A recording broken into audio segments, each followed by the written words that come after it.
Mari kita berdoa. Bapa di dalam surga, hati kami melimpah dengan syukur kepadamu. Hari ini kembali Engkau memberi kami kesempatan yang baik, boleh datang beribadah di gerejamu, dan juga melalui online di tempat tinggal kami masing-masing. Kami yakin, kami percaya, ini adalah anugerah Tuhan yang istimewa untuk kami.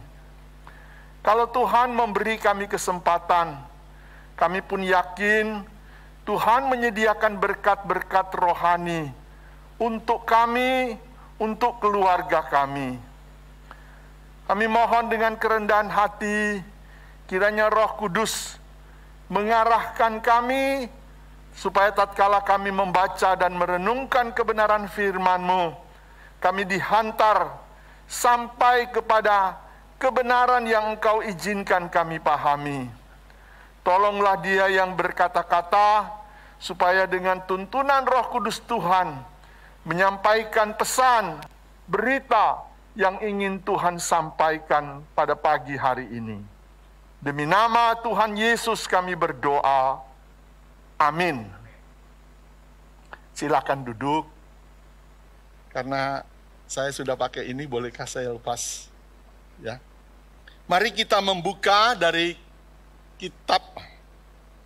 Tema kita hari ini yaitu yang terutama dalam keluarga. Kita membuka dari kitab Ulangan pasal yang ke-6, ayat 4 sampai ayat yang ke-9. Ulangan pasal yang ke-6, ayat 4 sampai dengan ayat yang ke-9. Demikian sabda Tuhan. Dengarlah hai orang Israel, Tuhan itu Allah kita, Tuhan itu esa. Kasihilah Tuhan Allahmu dengan segenap hatimu, dan dengan segenap jiwamu, dan dengan segenap kekuatanmu. Apa yang kuperintahkan kepadamu pada hari ini, haruslah engkau perhatikan. Haruslah engkau mengajarkannya berulang-ulang kepada anak-anakmu, dan membicarakannya apabila engkau duduk di rumahmu, apabila engkau sedang dalam perjalanan, apabila engkau terbaring, dan apabila engkau bangun. Haruslah juga engkau mengikatkannya sebagai tanda pada tanganmu, dan haruslah itu menjadi lambang di dahimu. Dan haruslah engkau menuliskannya pada tiang pintu rumahmu, dan pada pintu gerbangmu. Demikian sabda Tuhan. Keluarga adalah ikatan persekutuan terkecil di dalam masyarakat. Jemaat terbentuk dari keluarga-keluarga atau pribadi yang ada di dalamnya. Bila keluarga itu bertumbuh di dalam kehendak dan rencana Tuhan, maka gereja, jemaat juga itu akan bertumbuh dalam rencana dan kehendak Tuhan yang baik. Mengurus atau mengatur keluarga, ada kalanya itu berjalan dengan begitu lancar, begitu baik, begitu menyenangkan. Tetapi ada kalanya mengurus keluarga menjadi jauh lebih sulit dari mengatur sebuah perusahaan yang besar.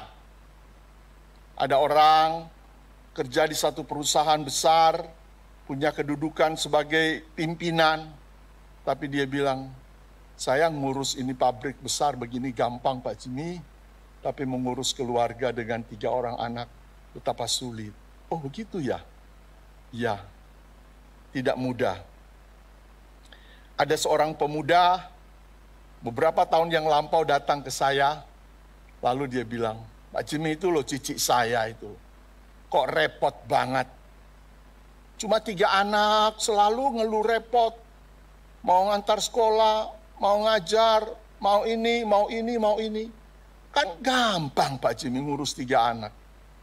Panggil pembantu, bayar, sudah beres lah. Oh gitu ya. Dia belum menikah waktu itu. Kemudian berjalan waktu dia menikah, punya 1 anak, 2, punya 3 anak. Dan anaknya itu mulai masuk sekolah. Dan sekolah di Kalam Kudus juga. Satu hari, saya ketemu di sekolah karena dia mengantar anaknya. Terus dia bilang, wah repot sekali sekarang Pak Jimmy. Saya bingung ini, mengurus kerjaan, ngantar jemput anak.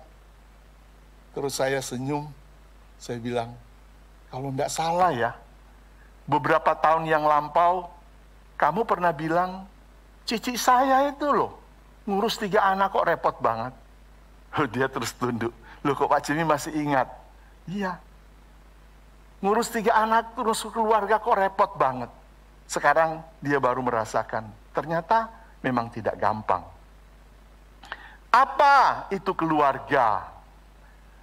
Keluarga adalah ikatan cinta kasih yang diciptakan oleh Allah menurut gambar dan citranya. Jadi yang merencanakan dan yang mempersatukan adalah Allah. Bagaimana saya bisa bertemu dengan istri saya sampai kita berkeluarga sekian puluh tahun? Itu ajaib. Ada keponakan saya, waktu menikah dia kasih undangan, saya sudah di Solo. Saya cuma beri ucapan selamat dan kirim persembahan. Lalu saya tanya, siapa itu calon istrimu? Teman Pak. Teman waktu SMA. Loh kok bisa? Padahal dia sudah kuliah, sudah bekerja, jadi sudah paling sedikit 7-8 tahun ya dari SMA itu.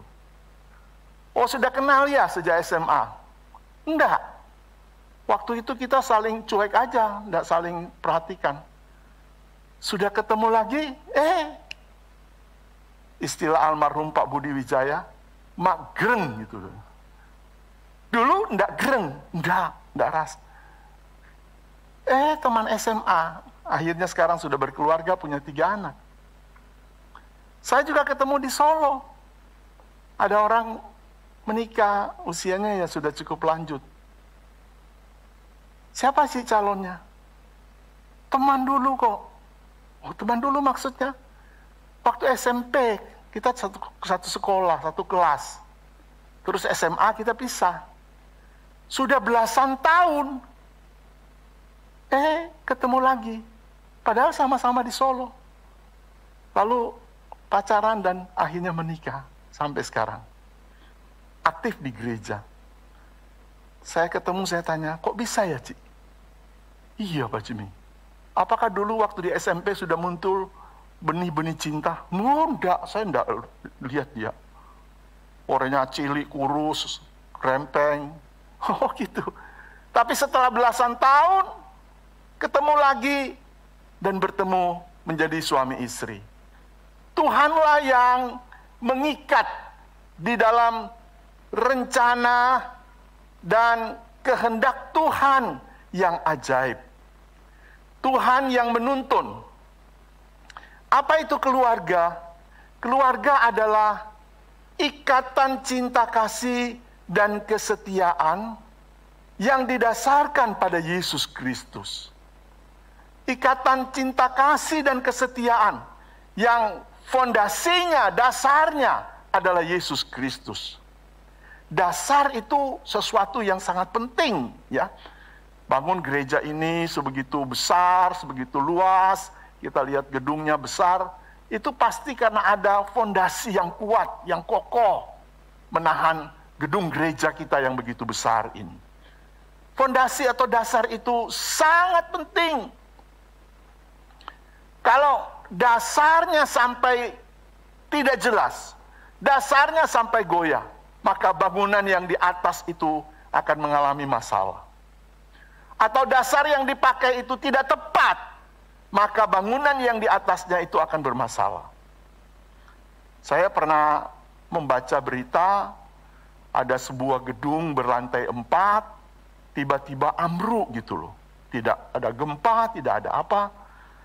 Lalu diselidiki, ternyata beberapa ratus meter dari gedung 4 lantai itu ada satu telaga yang besar, ya, telaga yang cukup besar ukurannya. Tidak dijelaskan berapa besar, tapi telaga yang cukup besar.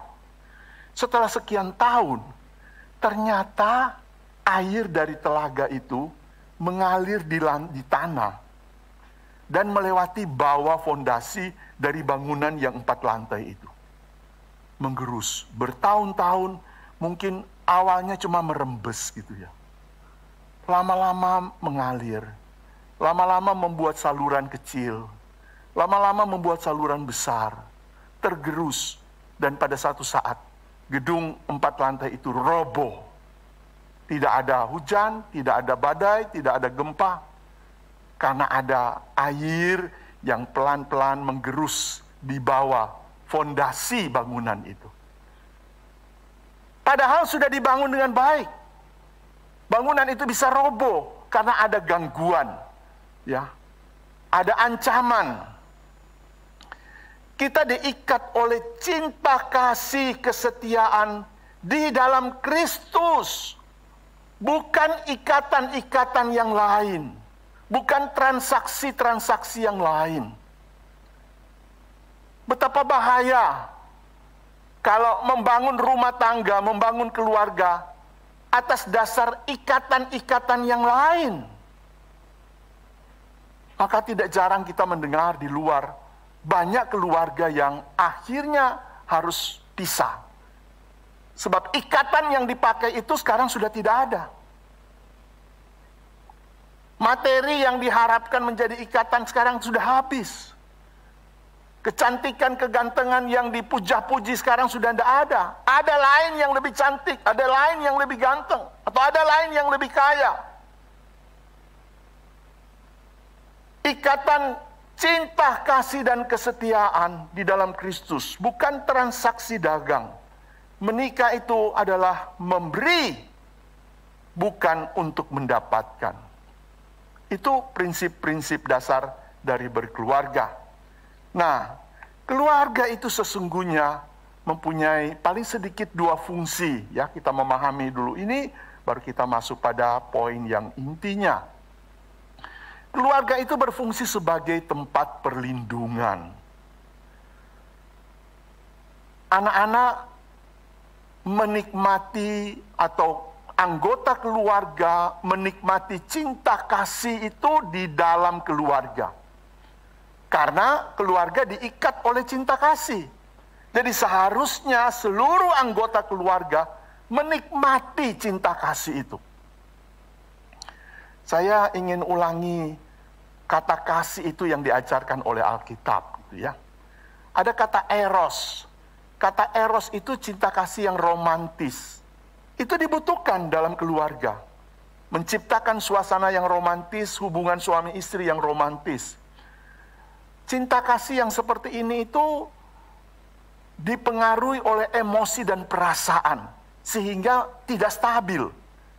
Kalau perasaannya baik, emosinya baik, kelihatannya kok bagus sekali ya. Pada satu saat emosinya kurang baik, perasaannya tidak nyaman, wah, hubungan keluarga menjadi kurang bagus.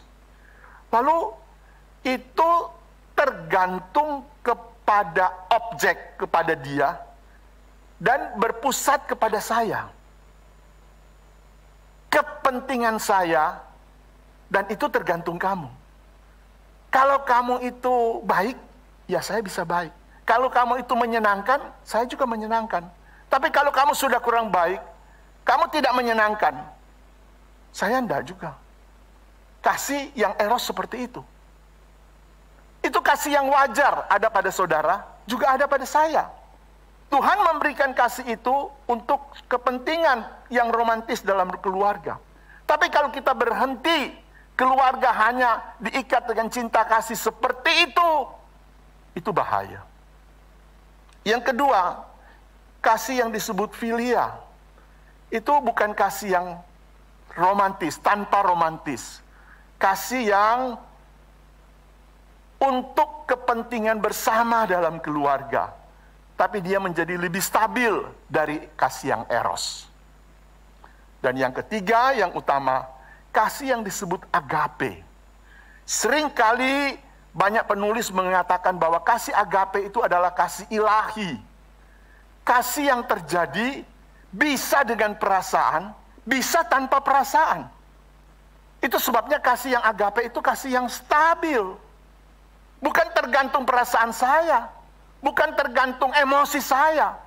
Emosi bisa berganti-ganti, tetapi kasih yang agape ini kasih yang stabil, karena itu kasihnya Tuhan. Dia tidak wajar ada pada manusia, tidak wajar ada pada saudara dan pada saya.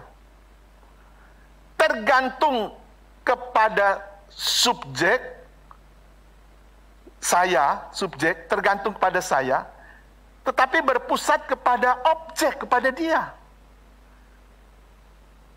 Tergantung saya memang, tetapi pusat dari kasih itu demi dia. Pusatnya untuk dia. Dan kasih seperti ini hanya ada di dalam Kristus. Hanya mereka di dalam Kristus baru memiliki cinta kasih yang seperti ini. Kasihnya Tuhan, kasih agape. Jadi bisa keluarga-keluarga itu membangun rumah tangga dengan Alkitab mengatakan cinta yang eros, cinta yang filia. Tapi kalau tidak ada cintanya Tuhan, cintanya ilahi, rapuhlah keluarga Kristen itu. Cinta yang tidak tergantung situasi hati saya, tidak tergantung perasaan saya. Beberapa tahun yang lampau, saya jalan-jalan di Manahan gitu ya. Waktu itu, wah banyak orang jalan-jalan. Terus saya ketemu seorang kakek tua yang mendorong kursi roda. Kebetulan saya kenal. Saya ketemu di mana, terus cerita-cerita, ternyata kakek ini seorang olahragawan waktu masa muda. Saya membawa alat olahraga PR itu yang ditarik gitu ya. Tapi cuma satu isinya. Oh, Pak Jemi belajar itu. Iya, Om. Dia lebih tua dari saya panggil Om. Oh, gitu. Bagus itu, Pak Jemi. Harusnya begini. Terus dia tunjuk. Begini, begini, begini, begini, begini, begini, begini. Wah, Om bisa. Oh, ini mainan saya dulu waktu muda. Jago olahragawan dia ya. Nah, waktu saya jalan-jalan di mana, saya lihat. Om. Oh, Pak Jemi. Dia lagi dorong. Siapa yang didorong? Istrinya yang stroke gitu ya. Istrinya yang stroke didorong. Saya banyak melihat ibu merawat bapak. Itu saya sering melihat. Tapi yang bapak merawat ibu itu agak jarang gitu ya, agak jarang. Biasanya terus kalau ada uang pakai perawat, pakai pembantu. Tapi ini bapak itu yang dorong. Om lagi jalan-jalan. Iya ini sama istri saya katanya mau jalan-jalan Manahan. Ya dorong. Wah. Sayang waktu itu belum ada musim HP. Saya kepingin foto gitu loh mau lihat. Tapi belum ada. Bagaimana bisa ya? Dia sudah tidak mendapatkan apa-apa lagi. Tapi dia berkorban. Itu karena ada kasih agape. Tempat perlindungan supaya seisi keluarga menikmati cinta kasih, yaitu cinta kasihnya Tuhan. Nah, di sini saudara mulai melihat betapa pentingnya Tuhan dan cintanya Tuhan di dalam ikatan keluarga kita sebagai keluarga-keluarga Kristen. Bukan berarti saya mengatakan, tutup mata lah, enggak usah lihat harta. Tutup mata lah, enggak usah perlu lihat wajah. Ya, tutup mata lah, enggak usah lihat apa gitu. Enggak, kita ya butuh semua itu ya. Tetapi ikatan yang utama, yaitu cinta kasih dari Tuhan. Diterima sebagai anggota. Dipercaya anak atau anggota keluarga menemukan rumah di tengah-tengah keluarganya. Saya pernah ketemu seorang bapak itu ya. Kebetulan saya sudah lama di Solo, jadi kenal dia lama. Dulu punya rumah, ya bukan sederhana juga, tapi ya cukuplah. Dia punya anak 4, ya. Jadi dia bilang, sekarang Pak Jimmy saya bangun rumah yang lebih besar. Oh ya, bagus dong Om. Ya rumahnya sih lebih bagus. Terus saya cari waktu berkunjung, saya lihat, wah bukan lebih bagus lagi. Sangat bagus menurut saya. Rumahnya 2 lantai, masing-masing anak punya kamar. Di tiap kamar itu ada fasilitas yang lengkap, ya anak-anak belajar di situ, ada TV situ, dan macam-macam. Wah saya bilang, ini bukan besar lagi, sudah sangat bagus, sudah sangat besar. Tapi dia bilang begini, saya menyesal Pak Jimmy. Bangun rumah bagus menyesal, ya kasih saya saja. Dia bilang dulu, waktu kita rumahnya kecil, anak-anak menikmati rumah itu, home itu ada. Tapi setelah rumah besar jadi, saya kehilangan rumah, saya kehilangan keluarga. Dulu waktu nonton TV zaman dulu gitu ya, di ruang tamu 4 anak itu, satu di pangku ibu, satu di pangku bapak, satu loncat sana loncat sini, terus rebutan remote, ganti. Satu mau ini, satu mau itu, baru itu terus adiknya nangis. Tapi di situ tercipta suasana anggota menemukan dirinya di tengah-tengah keluarga. Dan dia diterima sebagai anggota. Oh adik dulu. Kemarin kan Koko yang sudah pilih, sekarang adik yang pilih. Ya sekarang adiknya yang pilih. Wah dia merasa saya yang tentukan hari ini. Oh besok Cici kemarin mau nonton apa, belum bisa. Sekarang ya semua nonton, papa mama juga ikut nonton. Home itu ada, keluarga itu tercipta. Sekarang masuk kamar masing-masing, buka TV masing-masing, belajar masing-masing.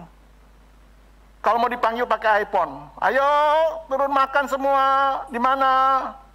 Ya sebentar lagi. Saya bukan mengatakan saudara jangan bangun rumah mewah, saudara jangan bangun rumah besar, nanti saudara kecewa. Bukan itu.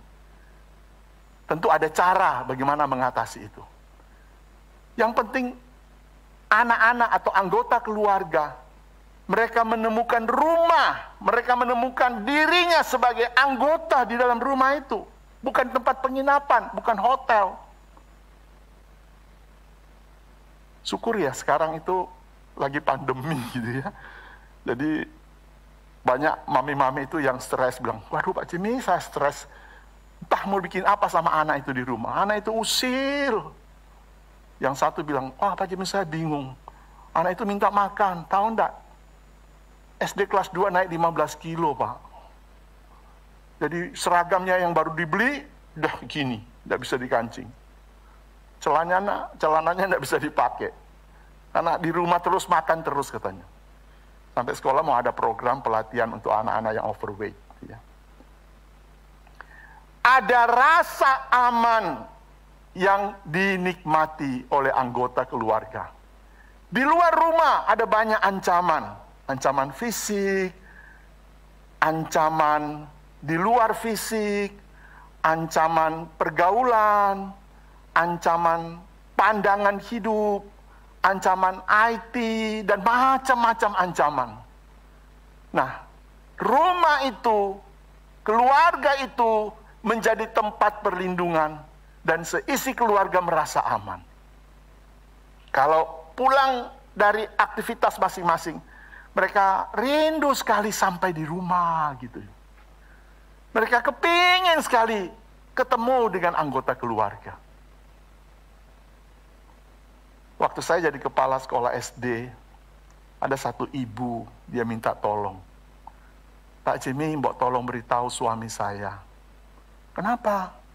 Saya tahu suaminya baik itu ya, kerjanya bagus, sukses. Suami saya Pak Jimmy terlalu keras. 3 anaknya, ya. Anaknya baik-baik. Sebab ibu itu sering ngantar di SD, saya kenal betul, baik. Dan yang putri itu pandai sekali, sekarang sudah selesai, sudah bekerja, sudah berhasil. Pak Jimmy tahu enggak, sore-sore itu anak-anak main ya di rumah. Kalau dengar rung, rung, rung, rung, mobil papanya pulang, langsung kayak bingung anak-anak. Ada yang duduk main, ada yang itu terus semua bingung. Suasana main terus hilang. Terus papanya datang, naik tangga, tok tak, tok tak, tok tak, tok tak, tok tak. Saya bayangkan itu seperti di hutan ya. Ada banyak binatang lagi loncat-loncat, makan-makan, terus ada auman singa. Wow. Wah, semua terus lari bersembunyi. Saya bilang, masa sih begitu? Oh iya, kalau ketemu Pak Jimmy, dia senyum-senyum, tapi kalau di rumah, waduh, keras sekali papanya. Anak-anak atau anggota keluarga yang lain tidak menemukan rasa aman di rumah. Kalau begitu apa akibatnya? Mereka akan pergi dan mencari rasa aman di luar yang bisa menerima dia. Keluarga itu menjadi tempat untuk bertumbuh, ya. Orang tua adalah guru yang pertama. Dan orang tua, anak-anak buka mata, ini Pak Guru, ini Bu Guru saya. Banyak anak-anak setelah masuk sekolah, dia menemukan figur yang lain selain mamanya, ya. Sering terjadi di TK atau SD kelas 1. Lalu anak di rumah itu ambil tasnya mamanya, ambil sepatu mamanya, terus bergaya seperti mau mengajar. Lalu ditanya, "Nih, ngopo tasnya mama kok diambil? Sepatunya mama dipakai. Mau jadi Bu Guru kok." "Oh, Bu Guru siapa?" "Ya, Bu Guru Noni di sekolah." Ternyata dia sekarang sudah punya idola. Bu Siti itu gurunya di sekolah jadi idolanya dia. Wah, mamanya rasa tersinggung ini. Wah, saya bukan idolanya lagi. Ada muncul idola yang lain. Ya, hati-hati ya. Ya, enggak apa-apa, memang anak-anak itu dia baru melihat dunia yang lain. Ternyata ada dalam tanda petik wanita lain, ada ibu lain yang lebih sabar dari mami saya. Lebih baik dari mami saya. Mami saya adanya cerewet terus gitu tuh. Cerewet terus. Mami saya cerewet banget. Tapi kalau ibu itu, aduh nih sudah pintar sekarang. Waduh, dia punya idola baru gitu ya. Maka dia mau jadi guru seperti ibu guru yang di sekolah. Padahal sekolah pertama adalah keluarga. Dan orang tua itu guru yang pertama. Kitalah yang menjadi pendidik yang utama. Itu firman Tuhan. Tempat bertumbuh artinya tempat mendidik. Mendidik bukan mentransfer ilmu, tetapi yang lebih penting mentransfer moral, kehidupan moral, transfer rohani, transfer etika, transfer semangat. Anak memahami konsep kasih Allah. Ini teori mengatakan begini. Itu sejak usia 2-3 tahun, pada waktu dia mulai memahami siapa papa, siapa mama saya. Kalau papa saya itu, maaf, kejam gitu ya, keras sekali. Lalu anak itu dibawa ke sekolah minggu dan mengatakan, Tuhan Yesus mengasihi kita, Tuhan Yesus sayang kita. Dia, papa saya itu, wah jahat, papa saya itu kejam. Dia sulit menerima konsep Allah itu kasih. Sebab waktu matanya terbuka, pemahamannya mulai mengerti, dia melihat ada sesosok orang lelaki yang sangat keras. Mungkin bapaknya disiplin, mungkin maksudnya itu. Tapi di dalam hati anak itu kejam sekali. Dia membutuhkan orientasi waktu yang lama baru tahu. Oh ya, makin dia memahami. Dengan pertolongan Tuhan, dengan pertolongan guru-guru sekolah minggu. Jadi mendidik itu untuk mentransfer kehidupan moral. Di rumahlah anak-anak itu belajar tentang kejujuran. Pada waktu dia melihat papa mama menghadapi kesulitan, tetap berpegang teguh kepada kejujuran. Pada waktu papa mama sakit, tetap mengutamakan Tuhan. Dan dia belajar dari situ. Pada waktu mama hidup kelimpahan dan membagi berkat kepada saudara-saudara yang lain, disitulah dia belajar. Oh, kalau kita ada punya lebih, harus belajar bagi kepada saudara-saudara yang lain. Dia menerima transfer kehidupan. Dia bertumbuh karakternya, imannya di tengah-tengah keluarga. Saya sudah pernah cerita ini di Kalam Kudus Solo Baru. Tapi saya ingin bagikan kesaksian sendiri ya di rumah. Anak kami 3 waktu masih kecil-kecil, artinya masih TK, SD kelas 1. Ya kami juga berusaha, meskipun tidak sampai tiap hari ya waktu itu. Tapi berusaha, kalau anak-anak itu tidak banyak PR, sudah ngantuk. Biasanya kan banyak PR, terus mamanya ngajar, terus sudah ngantuk-ngantuk, ya sudah tidur bobo. Tapi kalau enggak, terus kita kumpul di rumah, di kamar ya. Saya tinggal di Jalan Melati waktu itu, tipe 70 ya. Jadi kamar utama itu ya cukuplah, tapi kalau sudah kumpul orang 5, saya, istri, dan 3 anak itu dempet-dempetan gitu ya. Terus saya baca Alkitab, terus istri pimpin nyanyi, terus berdoa. Waktu anak mulai bisa membaca, minta gilir anak ada yang baca Alkitab. Saya yang bawa renungan pendek, singkat, atau cerita. Ya sudah, kita anggap sudahlah berlalu. Dalam sekejap anak-anak sudah besar. Lalu mereka kuliah kemana-kemana, ke Surabaya, ke Jogja, ke Bandung. Ya. Kalau masa liburan, mereka pulang. Terus kita berusaha juga. Nanti malam ya kita persekutuan. Wah itu sulit juga saudara. Anak-anak pulang libur, itu si A punya rencana sama teman, ini punya pertemuan sama teman, itu mau cari waktu untuk ketemu di rumah itu nggak gampang. Tapi sudah dari siang sudah pesan-pesan, nanti malam ya kita berdoa bersama. Ya, ada kalanya kebatal, tapi banyaknya harus gitu loh. Masa liburan cuma 1 minggu, 2 minggu. Waktu duduk di kamar, masih kamar yang sama. Tapi kan sudah besar-besar semua. Duduk, terus kaki itu saling senggol. Kakinya ini sampai sini, kakinya saya sampai sini, kakinya mamanya, tempatnya memang sudah ada ranjang, kamarnya kecil. Wah, kok sempit ya. Terus ada satu yang nyeletuk. Dulu ya, saya masih di pangku papa loh. Dulu ya, saya di pangku papa. Kalimat itu loh. Bukan, saya masih ingat loh firman Tuhan. Bukan, cuma bilang, dulu loh, saya di pangku papa. Saya celeng gitu loh. Iya. Ternyata apa yang kita tanamkan belasan tahun yang lalu, senggol-senggolan kaki itu, menjadi pesan juga ya. Dia ingat gitu loh. Dulu waktu masih kecil, kita juga berdoa bersama-sama di sini. Kebetulan kamar yang sama. Saya digendong papa. Belum bisa baca. Lah ya loh adiknya ini, yang kecil. Nggak bisa baca au terus tak baca kok. Wah, langsung ingat. Saya bilang puji Tuhan ya.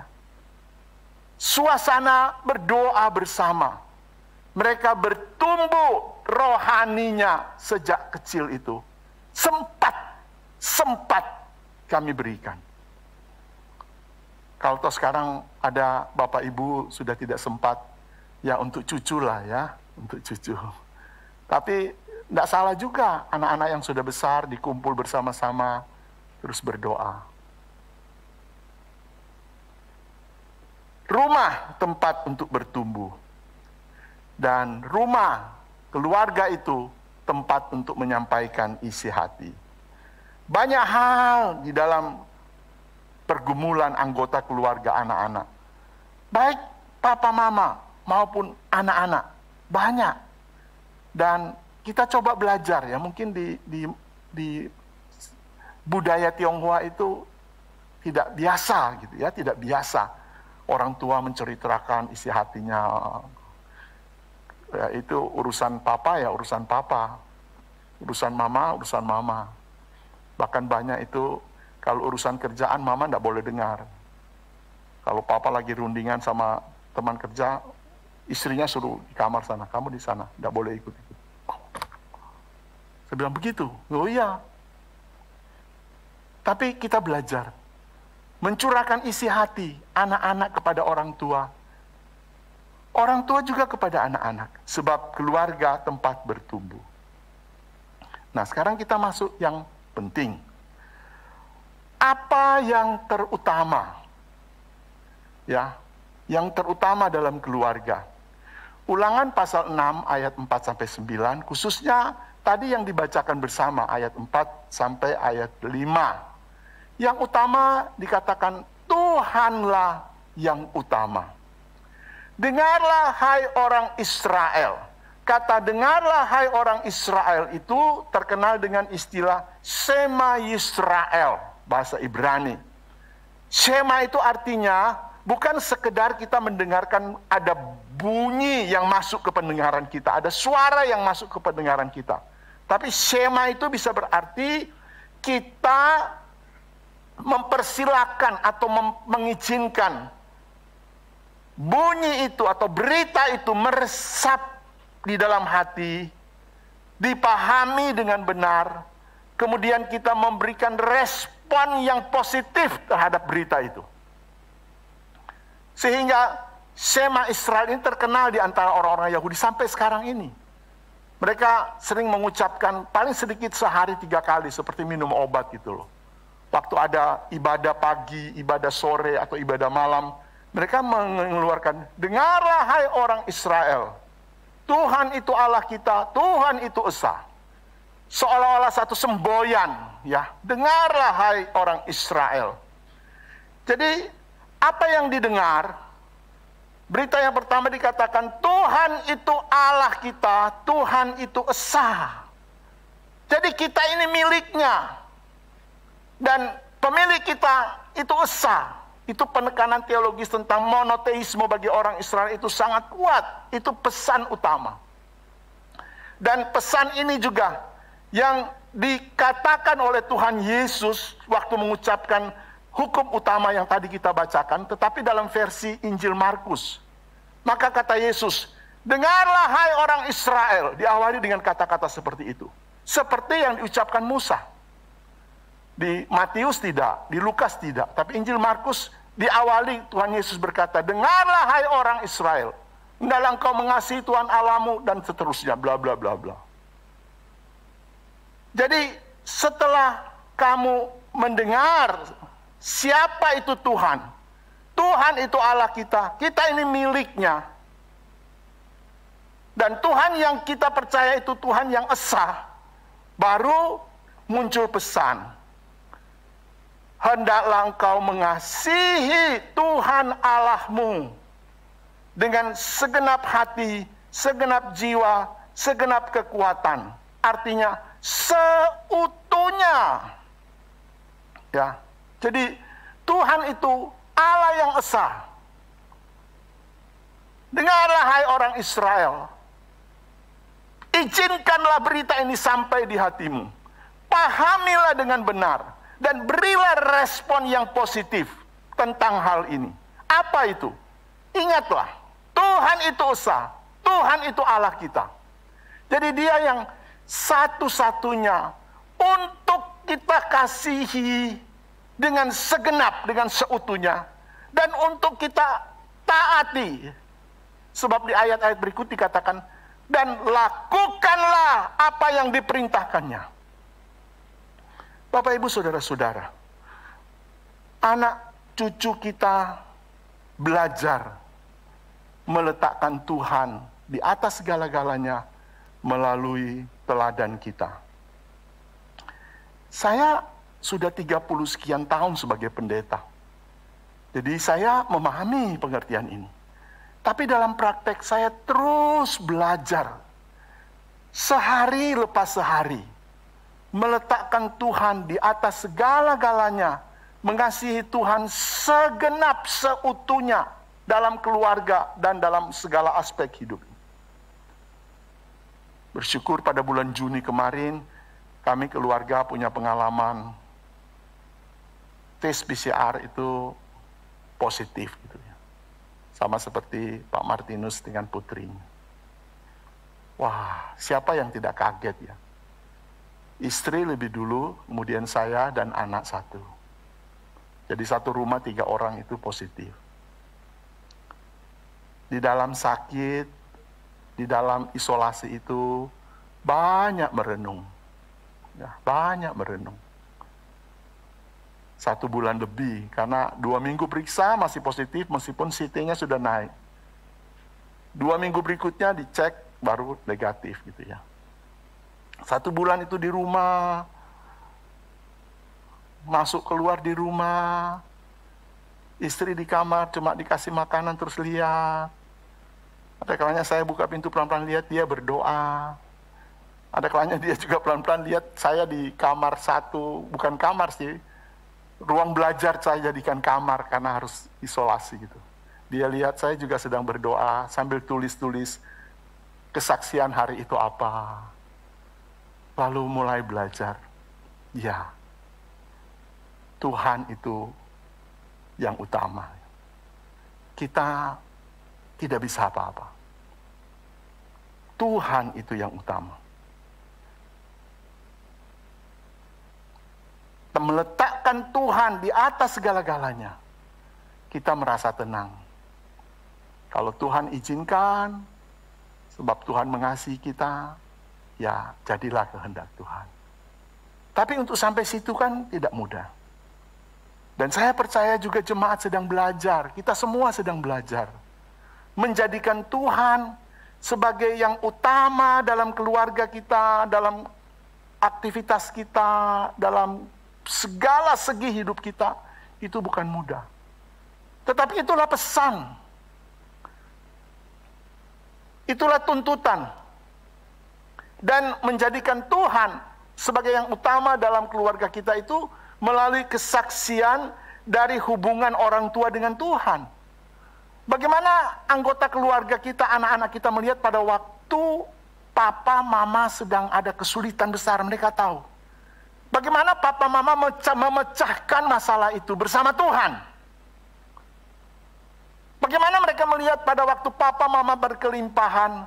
Dan bagaimana mereka menilai papa mama hidup di dalam kelimpahan itu. Bagaimana mengelola itu. Dan mereka belajar, oh begitu ya. Bagaimana kita suami istri menyelesaikan konflik di dalam Tuhan. Dan anak-anak melihat, oh ya, papa mama kalau toh beda pendapat, menyelesaikan dengan cara ini. Melalui kesaksian hubungan orang tua dengan Tuhan. Dan seluruh anggota keluarga itu belajar. Ya memang Tuhan. Waktu sakit itu, waktu positif itu, kita ajak berdoa lewat video call, lewat HP. Doakan papa, doakan mama. Papa mama berdoa juga. Doakan. Ya, kita berserah dan mengajak anggota keluarga berserah, meletakkan Tuhan yang paling utama. Tuhan yang utama itu diajari melalui apa? Dikatakan yang pertama, melalui pengajaran. Ternyata saudara dan saya, kita sebagai orang tua, punya kewajiban untuk mengajarkannya. Ya, mengajarkannya berulang-ulang, terus-menerus. Firman Tuhan itu artinya tersimpan dalam hidup kita. Dan mengajarkannya itu kepada anak-anak tentang kebenaran firman Tuhan. Dikatakan membicarakannya menceritakannya kepada anak-anak dalam segala keadaan. Ayat 21, 20 dan 21 dikatakan, apabila kamu sudah masuk ke negeri yang baik dan menikmati apa yang tidak kamu tanam, apa yang tidak kamu tabur, apa yang tidak kamu simpan, dan semua itu sudah ada, hati-hatilah kamu. Dan apabila anak-anakmu bertanya kepadamu, apakah perintah dan nasihat dari Tuhan itu, kamu harus mengajarkan kepada mereka. Lalu harus bercerita. Saya kira ini contoh yang bagus gitu ya. Budaya orang Israel mengajarkan anak-anak dengan menceritakan kepada anak-anak. Saya kira tiap orang tua punya ya pengalaman ini. Cerita-cerita yang mengajarkan tentang moral, tentang kesetiaan, tentang semangat kepada anak-anak. Dan mereka bisa ingat ya. Saya dulu menjemput anak-anak dari sekolah pulang ke Solo Baru, lewat itu ada patung di jalan veteran itu ya, yang bawa tombak besar. Saya suka cerita tentang perjuangan. Jadi kalau lihat patung itu sekarang anak-anak bilang, wah ini kalau lewat sini papa mesti cerita gitu loh. Ada cerita ini, padahal itu cerita yang saya karang-karang sendiri gitu ya. Cerita yang membangkitkan rasa semangat, rasa cinta kasih, rasa perjuangan. Sampai sekarang kalau lewat situ mereka mesti, wah ini ada cerita ini, ada cerita ini. Dan saya sendiri ada banyak cerita yang saya bawa terus sampai sekarang, karena dari orang tua yang menceritakan. Bagaimana ayah seorang imigran yang 15 tahun usianya datang ke Indonesia dan berjuang mati-matian cerita. Oh papa dulu begini-begini. Bisa ya Pak? Papa bawa uang enggak? Enggak bawa uang. Datang di Indonesia kerja sama orang. Kok bisa ya? Berani ya? Ya gimana lagi? Harus berani. Cerita-cerita, pengalaman-pengalaman. Dan itu menjadi bekal iman untuk anak-anak. Bekal iman, pengajaran itu. Dan yang penting, Tuhan yang utama itu diajarkan melalui apa? Melalui teladan. Ya, ayat 8 dan ayat 9. Engkau harus mengikatkannya itu sebagai tanda pada tanganmu dan lambang di dahimu. Jadi menjadi karakter dan gaya hidup orang tua. Kebenaran firman Tuhan itu menjadi terikat atau dilakukan apa adanya dalam kehidupan keluarga, apa adanya dalam kehidupan rumah tangga. Dan ini tidak mudah ya. Saya pernah datang ke rumah famili di Surabaya. Rumahnya tidak begitu besar, tapi tantenya itu tertib sekali ya, disiplin sekali.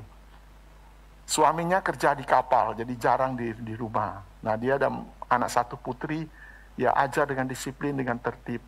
Satu hari saya datang, lalu anaknya itu yang sudah kelas 4 SD, anak putri, dia tarik tangan saya. Om Jimmy datang, ayo Om Jimmy, masuk. Ya masuk. Saya duduk di ruang tamu. Sudah duduk di ruang tamu, terus dia tarik tangan saya. Pergi ke kamar. Jangan, itu kamar mamamu. Enggak. Diam. Terus dia buka pintu pelan-pelan. Terus dia tunjuk. Mamanya itu gemuk, tantenya itu gemuk. Lagi tidur, kakinya begini, tidur. Ininya hitam sekali. Lagi tidur. Dia mau tunjuk, mama itu tidur, tidak cuci kaki gitu ya. Padahal mama itu cerewet, cuci kaki, cuci tangan, harus ini. Dia ketemu satu hari, mamanya tidur, mungkin kecapean mengurus urusan keluarga. Geletak di tempat tidur, langsung tertidur, kakinya ini hitam semua, belum cuci kaki. Gimana gitu? Pas Om Jimmy datang, dia pamerkan gitu loh, mama kakinya hitam.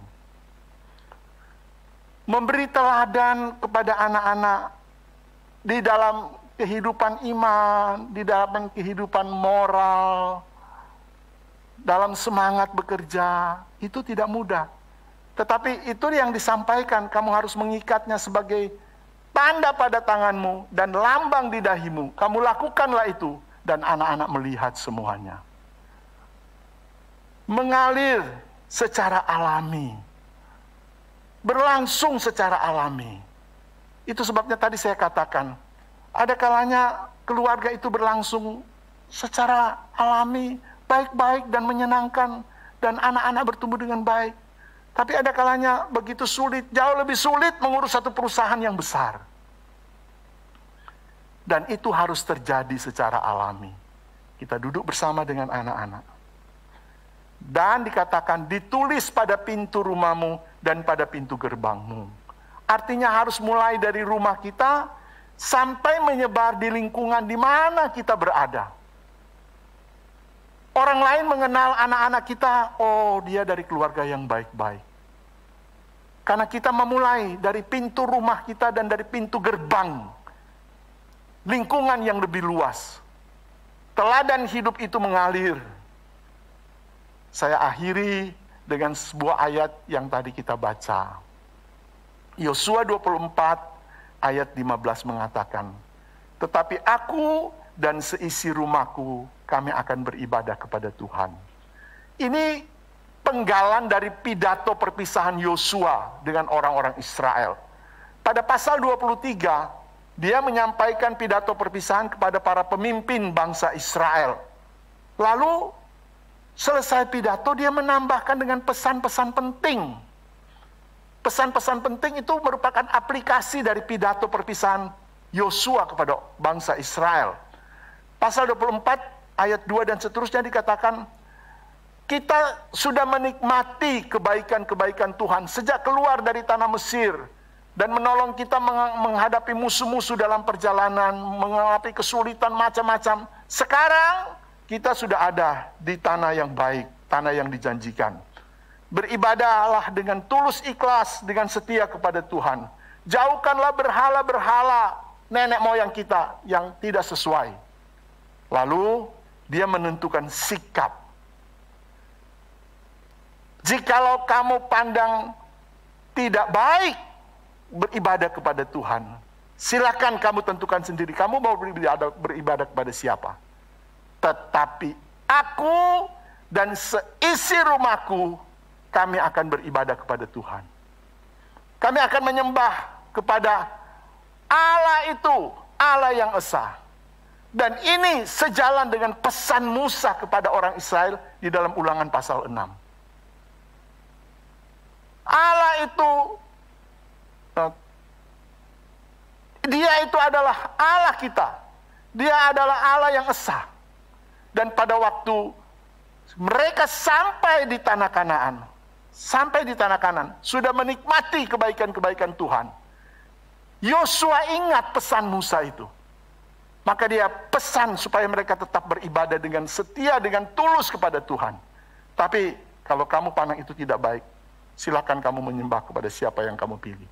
Tetapi aku dan seisi rumahku, kami akan beribadah kepada Tuhan.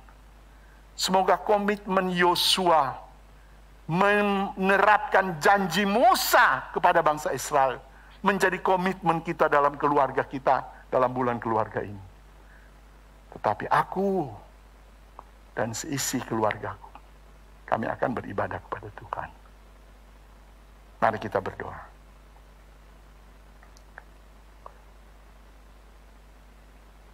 Bapa di dalam surga, kami mengucap syukur. Kami hidup di tengah-tengah keluarga. Bersama orang tua kami, bersama anak-anak dan cucu-cucu kami, bersama anggota-anggota keluarga yang lain. Kami berterima kasih, kami bersyukur kepadamu. Ya Tuhan, tolonglah supaya kami terus belajar, terus berupaya dengan pertolongan Roh Kudus Tuhan, menjadikan Engkau yang utama dalam kehidupan keluarga kami, di dalam segala aspek. Menjadi yang utama di dalam mendidik putra-putri kami. Menjadi yang utama di dalam segala usaha dan pekerjaan kami. Menjadi yang utama di tengah-tengah keluarga kami. Tuhan tolong, supaya jangan ada hal lain yang menggantikan Tuhan di tengah-tengah keluarga kami. Terima kasih Bapa. Beri kami kemampuan untuk menerapkan kebenaran firman-Mu ini di dalam kehidupan nyata kami sehari-hari. Demi nama Tuhan Yesus Kristus kami berdoa. Amin.